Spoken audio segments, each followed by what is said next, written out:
లాగా చూసుకుంటా కోట కట్టలేను గాని కళ్ళల్లో నిన్నే దాచుకుంటా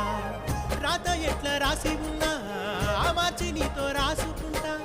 స్వర్గమంటూ ఉన్నదంటే అది నీతోనే ప్రతిరోజు పంచుకుంటా నిన్ను గన్న మీ నాన్న కన్నా లారు ముద్దుగా సాదుకుంటా నీకు కోపం వస్తే కొంత దూరం ఉంటా నువ్వు గీత గీస్తే నేను దాటనంటా కంట నీరు కంటి రెప్ప దాటకుండా కాటుకై కావలుంటా